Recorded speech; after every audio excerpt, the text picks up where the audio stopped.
Hi, I'm Izzy. Hi, I'm Bun. I'm Flo. Hi, I'm Charlotte. And I'm Maisie, and we are all the Yonis. I'm Danica, and I'm a first year. I'm Faye, and I'm also a first year. I'm Elvie, and I'm a first year. I'm Cecilia, and I'm a first year. I'm Deacon, and I'm a first year. I'm Andy, and I'm a first year. I'm Jude, and I'm a first year. We have been at London Contemporary Dance School for the last few weeks working with the wonderful BA1 students.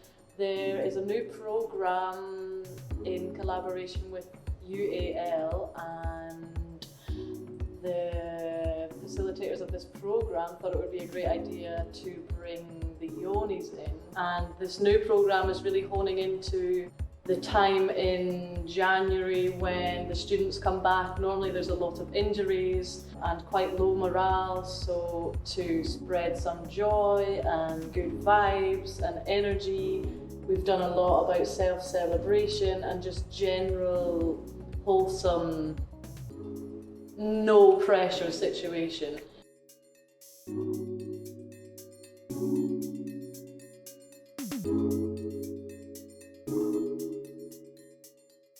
So can you tell us a bit more about who the Yonis actually are? We're a movement band made up of dancers, artists, human beings who share a love for movement and performing and being together. So we were wondering what your connection as the Yonis is to the contemporary. Well, it was born at London Contemporary Dance School because the majority of us studied here and we graduated in 2017. I think it happened just before we graduated, wasn't it? Yeah. We started doing it. We would go to gigs all the time as Human beings. as pals. And I think we were really envious of the environment that they performed in. It was always so much fun, and then we'd perform in theatres and it was always quite serious. And we just wanted to copy that. We were like, we want to be in a band, but we don't play instruments. And then as time progressed, we branched out, we graduated, and lots of different people, like Maisie studied at Roehampton. Jay studied at Labin, so lots of different members and people that join us are from lots of different places as well. What do you feel has changed since you were here studying, especially in the teaching and structure of BA course? I think the focus on it being about this well-being, there was always that underlying, but it's really nice to see that well-being is kind of centered a bit more. And I feel like the different courses and different dance styles that you do now is a new introduction. We didn't only do Cunningham and ballet, but sometimes it feels like we only did Cunningham and ballet.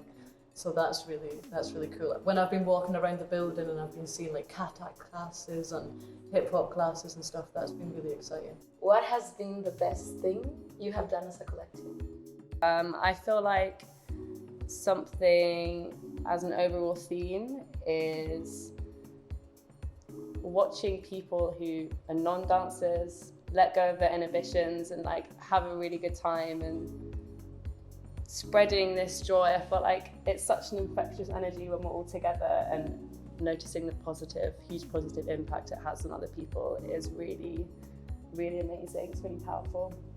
Yeah, and I think any time before we do something new, I might feel a bit scared or nervous about how it's going to go, but I think the power in being together is so special, and it's so nice to overcome that fear together and reach somewhere amazing.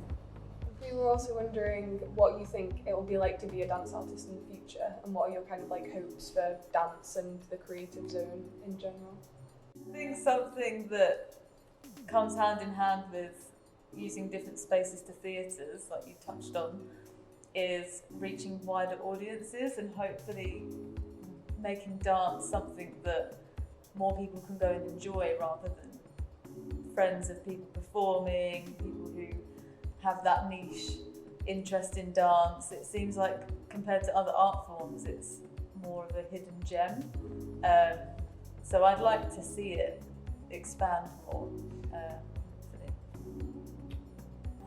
Less competition, more collaboration. I think doing it because it feels good and feeds them. And I hope that encourages people of many different ages, abilities, genders, the whole spectrum, to be able to feel like they can join the dance community and take part in dance, watch dance performances, see themselves on stage or in the gallery or on the street or on the TikTok. So I just want to know like what a typical rehearsal with the Yonis like looks like and feels like. Check-in Circle of Joy. Check-in Circle of Joy. That we've done a lot. Songs that make us feel good. Putting them on loudly and just having a good old shake off. A lot of conversations. That's true. And like knowing that you have to have a lot of conversation to like distill down to like one idea or the one thing you're going to do, and you're working collectively. Through your time working with us, what have you learned and how will these things affect your future practices? It's the first time that in a kind of structured way we've all taught together. I think we do have different levels of teaching experience individually maybe, but we've learned so much about what we might teach going forwards as well. And I think we've never even broken down our practice like this before, and we take advantage how easily it comes to all of us, and I think to actually kind of like strip it back and share it has been really valuable. It's just been amazing and great to see or realise like, wow, there is stuff in the Yoni world that we inhabit so comfortably with joy and fun that we can share well with others. Yeah, and that's just a really nice feeling.